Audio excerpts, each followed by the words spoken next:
Lucas Santana ajeita sua gravata enquanto dirige seu carro de luxo, ainda imerso nos ecos da conversa no evento de gala que acabara de deixar. Ele é um juiz renomado, respeitado no meio jurídico, mas o caminho até ali fora longo e árduo. As ruas de sua infância na periferia ainda o assombram às vezes. O preconceito que ele sempre enfrentou como um homem negro no Brasil nunca desapareceu completamente, apesar do sucesso. Enquanto dirige, seu olhar passeia pelas luzes da cidade. O motor ronrona suavemente, oferecendo uma tranquilidade temporária. Porém, essa paz é interrompida quando ele se aproxima de um semáforo e nota o farol de um carro da polícia refletindo no espelho retrovisor. Ele respira fundo, já acostumado com a sensação de ser observado, avaliado, mas naquela noite há algo diferente no ar. O carro da polícia reduz a velocidade e se alinha ao lado do seu. Lucas sente o olhar pesado dos policiais dentro da viatura. Ele mantém as mãos firmes no volante, tentando afastar as memórias das vezes que foi abordado apenas pela cor de sua pele. O semáforo fica verde, mas o carro da polícia permanece ao seu lado, quase forçando-o a encostar. De repente, uma sirene curta ecoa. Lucas fecha os olhos por um breve momento, recolhendo sua paciência. O policial faz um gesto brusco para que ele pare o carro. Sem alternativa, ele sinaliza e encosta no acostamento. O coração de Lucas bate mais rápido, mas ele sabe que precisa manter a calma. Sua profissão é uma arma que ele ainda não revelou. Ele não quer usá-la, pelo menos não agora. "Documentos, por favor", diz um dos policiais, se aproximando da janela com uma expressão de desdém. Lucas entrega os documentos sem hesitar. Seus movimentos são calculados, suaves, tentando evitar qualquer reação exagerada por parte dos oficiais. O policial examina os papéis rapidamente, mas sua expressão não muda. "Este carro é seu?" A pergunta sai com uma mistura de surpresa e desafio. "Sim, senhor. Está no meu nome, como pode ver." Lucas responde, controlando o tom de voz. Há uma tensão no ar que ele conhece muito bem. Ele tenta não pensar nas histórias que leu, nas vezes em que a cor de pele foi suficiente para transformar situações simples em tragédias. "E como... O policial hesita, olhando de Lucas para o carro. "Como um homem como você consegue pagar por um carro desses?" Lucas sente o estômago se revirar. A pergunta é direta, ofensiva. Memórias de sua infância pobre, das vezes que foi acusado injustamente, se misturam com a realidade atual. Ele segura o volante com mais força, mas mantém a postura. Ele poderia dizer que é um juiz, que está acima desse tipo de abordagem, mas algo o faz hesitar. Ele quer ver até onde essa situação irá. "Eu trabalho muito, senhor", responde, sem desviar o olhar. O segundo policial, mais impaciente, se aproxima da janela, inclinando-se para ver melhor o interior do carro. Ele olha para Lucas como se estivesse procurando algo, qualquer coisa que pudesse usar como justificativa. "Vai precisar sair do carro, senhor", diz o segundo oficial. A voz dura e sem espaço para argumentações. Lucas arqueia a sobrancelha. "Algum motivo para isso?" pergunta, mantendo o tom calmo, mas sua mente já está analisando as implicações legais daquele pedido. "Vamos, meu senhor. Apenas faça o que estamos pedindo. Queremos evitar complicações, certo?" O tom do policial se torna mais ameaçador. Lucas percebe que a situação está prestes a escalar. Ele suspira, pensando nas manchetes, nas histórias que já defendeu no tribunal. O racismo sempre encontra uma nova face, um novo disfarce. Mesmo como juiz, ele não está imune. Ele sai do carro, cada movimento sendo observado de perto pelos dois policiais. O segundo oficial dá um passo à frente, parecendo mais ansioso para revistar Lucas do que para ouvir suas explicações. É nesse momento que Lucas entende. Não importa quem ele seja, não importa seu status ou conquistas, aos olhos daqueles policiais, ele é apenas mais um homem negro dirigindo um carro caro demais. "Coloque as mãos no capô", ordena o oficial, enquanto o outro se afasta com os documentos em mãos, murmurando algo ao rádio. Lucas obedece, o coração martelando no peito. Ele pensa em sua esposa, nos filhos, no que diriam ao saber que o pai deles, um juiz, foi parado e humilhado dessa forma. Ele tenta afastar esses pensamentos, mantendo o foco na situação presente. Seus olhos, fixos no capô do carro, refletem uma raiva silenciosa, uma indignação que ele sabe que terá que conter por mais alguns momentos. Mas o que aqueles policiais ainda não sabem é que essa noite será diferente. Lucas Santana não será mais uma vítima silenciosa. O vento da noite bate forte contra o rosto de Lucas, enquanto ele permanece com as mãos apoiadas no capô do carro. O barulho do trânsito ao redor parece distante. Ele está ali, parado, exposto, enquanto as pessoas que passam diminuem a velocidade para observar a cena. Alguns curiosos até mexem no celular, registrando o que parece ser apenas mais uma abordagem policial comum. Mas para Lucas, é muito mais do que isso. É uma ferida que se abre novamente. Uma realidade que ele conheceu desde criança e que, mesmo com todas as conquistas, não o deixa escapar. Os dois policiais continuam a revistá-lo. Suas mãos apressadas e desajeitadas, como se estivessem à procura de algo que confirmasse o preconceito que carregam. O desconforto é insuportável, mas Lucas mantém a calma. Ele respira fundo, seu olhar fixo no chão, enquanto sente as mãos dos oficiais apalpando seus bolsos e suas roupas. Então, começa um dos policiais, enquanto termina de revistar Lucas. Vai contar pra gente como conseguiu esse carro? A pergunta vem acompanhada de um sorriso cínico. Já disse, eu trabalho, responde Lucas, com a voz firme, mas ainda controlada. Ele sente a humilhação queimando em seu estômago, mas não quer dar o prazer de explodir. Trabalho? O outro policial intervém, debochando. Eu apostaria que esse trabalho não é muito honesto, não é? Ou você acha que engana a gente com essa pose toda? Lucas levanta a cabeça lentamente, encarando os dois policiais. O olhar que ele lança é intenso, cheio de uma raiva contida por anos de situações como aquela. Mas ele se mantém calmo. Eu sou um homem honesto, diz ele, com a voz cortante como lâmina, ainda que baixa. Claro, claro. O policial responde, com ironia. Ele se afasta por um momento, conferindo os documentos e fazendo mais perguntas pelo rádio. Esse carro não parece seu tipo, sabe? Acrescenta ele, voltando. Um carro desses vale mais do que... O policial faz uma pausa proposital, o olhar cheio de desdém. Do que você parece valer? Lucas sente o impacto das palavras, mas não permite que isso transpareça em seu rosto. O segundo policial, mais impaciente, decide colocar fim à conversa. Chega de papo. Ele puxa as algemas de seu cinto e, sem aviso, agarra os pulsos de Lucas, prendendo-os com força. O som do metal frio se fechando em seus pulsos faz Lucas sentir uma onda de indignação passar por seu corpo. Algemado, como um criminoso, como se sua palavra, sua dignidade, não valessem nada. Ele levanta o olhar por um instante e vê as expressões dos motoristas que passam, alguns balançando a cabeça, outros apenas observando a cena como se fosse mais um episódio cotidiano. Lucas sente a fúria borbulhando em seu peito, o sistema que jurou proteger, o mesmo que ele defende todos os dias no tribunal, agora se volta contra ele de forma cruel e injusta. A ironia é avassaladora. Quantas vezes ele julgou casos como aquele? Quantas vezes ele olhou nos olhos de vítimas e garantiu que a justiça prevaleceria? Agora, ele estava no lado oposto, algemado, tratado como um criminoso pela cor da sua pele, pelo carro que dirige, pela suspeita que carrega sem culpa. O primeiro policial empurra Lucas em direção à viatura. O som da porta traseira se abrindo ecoa alto na rua vazia e, antes que Lucas possa dizer qualquer coisa, ele é colocado bruscamente no banco de trás, como se fosse um perigo público. Vamos levar ele para a delegacia, diz um dos policiais, fechando a porta com força. Tenho certeza que ele vai lembrar onde conseguiu esse carro quando chegar lá. Lucas fecha os olhos por um momento, sentado no banco de trás da viatura.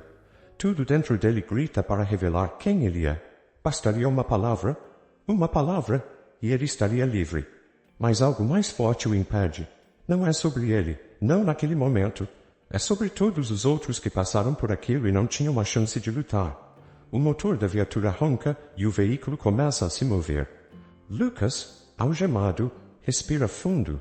Ele sente a injustiça pulsar em suas veias, mas a sua mente já começa a traçar os próximos passos. O caminho até a delegacia será longo, mas a batalha que ele enfrentará depois será ainda maior. Ele sabia que aquela noite seria diferente. Ele sabia que as consequências desse momento iriam ecoar muito além daquela rua. A humilhação na calçada, diante de todos, era apenas o começo. O caminho até a delegacia é silencioso, mas o ambiente dentro da viatura é carregado de tensão. Lucas permanece calado, suas mãos algemadas repousando sobre o colo, enquanto observa as ruas pela janela. Ele não reconhece aquela cidade que sempre considerou sua. Naquele momento, sente-se um estranho, como se as conquistas de sua vida não significassem nada diante da cor de sua pele.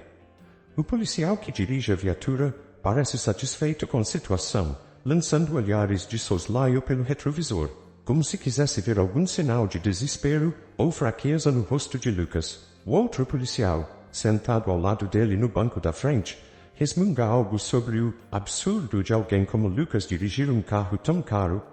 Ao chegarem à delegacia, Lucas é retirado do veículo com a mesma grosseria com que foi colocado.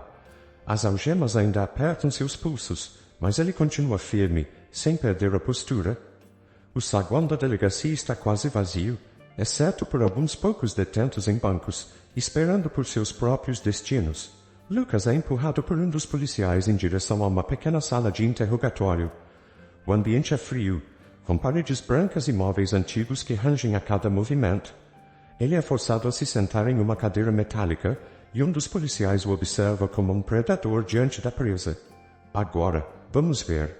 Começa o policial mais impaciente, enquanto arrasta outra cadeira e se senta em frente a Lucas. Você vai falar a verdade ou quer que a gente torne isso mais difícil? Lucas levanta o olhar, sereno, mas sua expressão carrega uma força silenciosa. A verdade já está diante de vocês. Só vocês ainda não enxergaram. Ele responde, sua voz calma, mas com uma firmeza que faz o policial se mexer desconfortável. Ah, então você é desses, não é?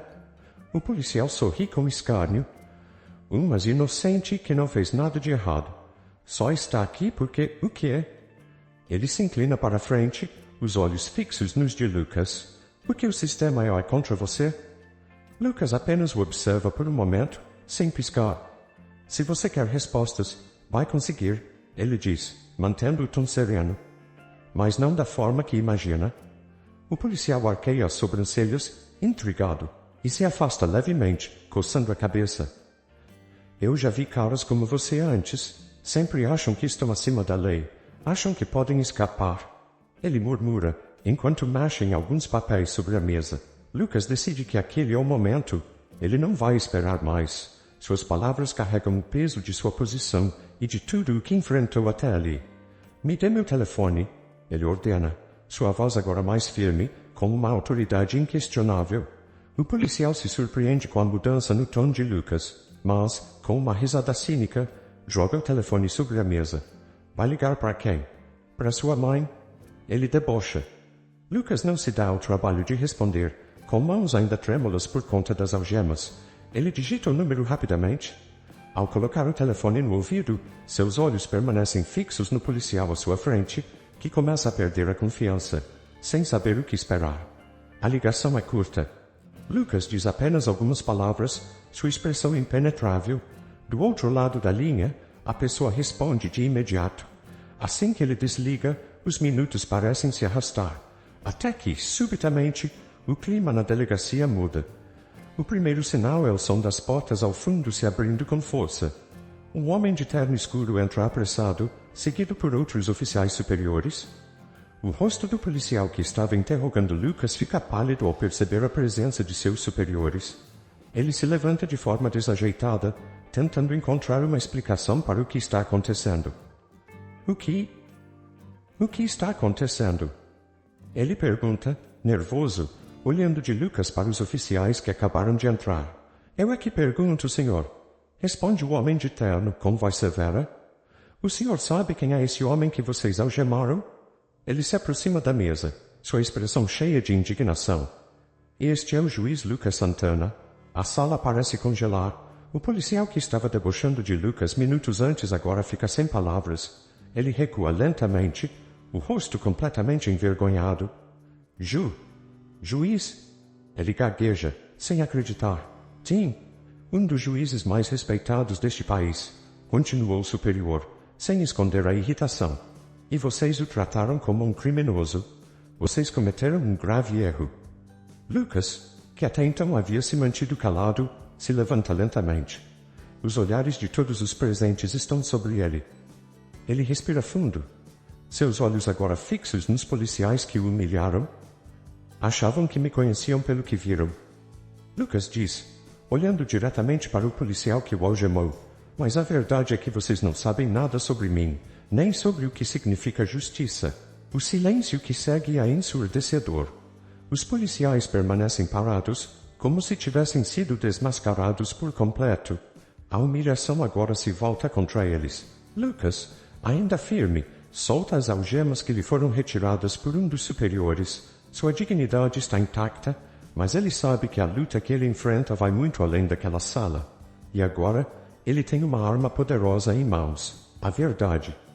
Dias após o incidente humilhante, Lucas Santana está em sua sala de trabalho, sentado atrás de uma imponente mesa de madeira escura. O ambiente ao seu redor é sereno, mas sua mente continua a processar tudo o que aconteceu. Desde a abordagem brutal até a revelação chocante de sua identidade, o evento marcou um divisor de águas em sua vida, não apenas pessoal, mas também em sua carreira e visão de mundo. Ele olha para o telefone em sua mesa, que parece estar em constante movimento nos últimos dias. Desde que o caso veio à tona, jornalistas, advogados e ativistas o procuraram incessantemente. Sua história virou manchete, provocando um debate nacional sobre o racismo institucionalizado dentro das forças de segurança. O público, em sua maioria, ficou chocado ao saber que até mesmo um juiz pode ser vítima desse tipo de discriminação.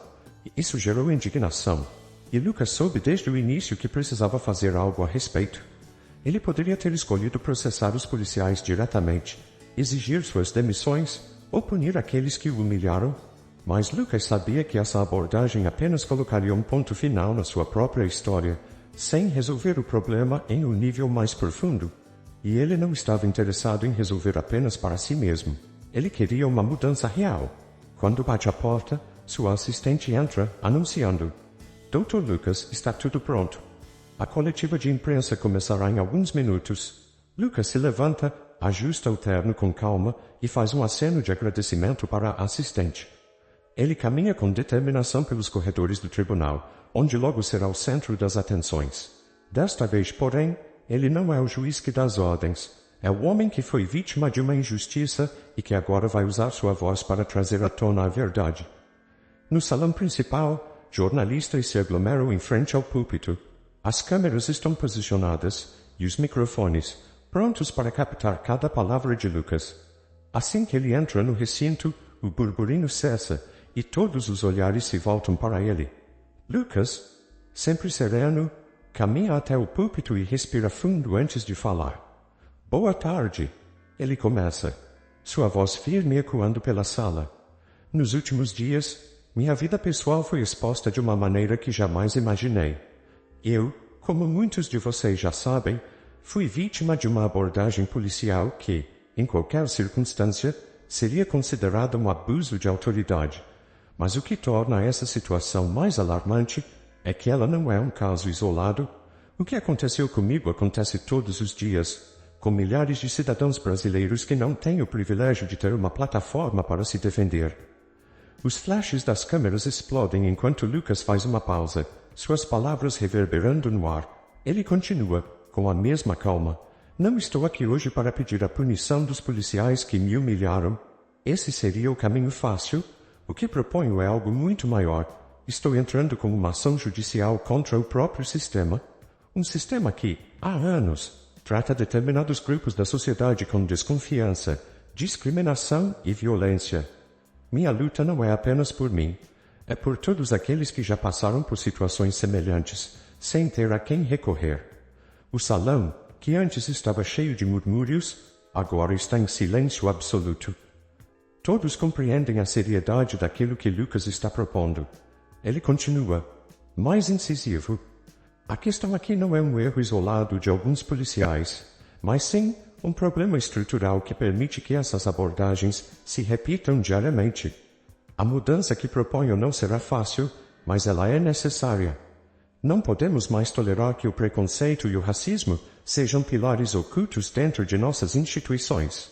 Eu me comprometo a usar minha posição para lutar por essa reforma e espero que a sociedade, assim como vocês, se juntem a mim nessa batalha. Quando Lucas termina seu discurso, o silêncio ainda paira no ar por alguns segundos, até que é interrompido por aplausos. Os jornalistas, que normalmente buscam escândalos e controvérsias, parecem genuinamente impactados pelo que ouviram. Mais do que uma simples notícia, Lucas plantou uma semente de mudança.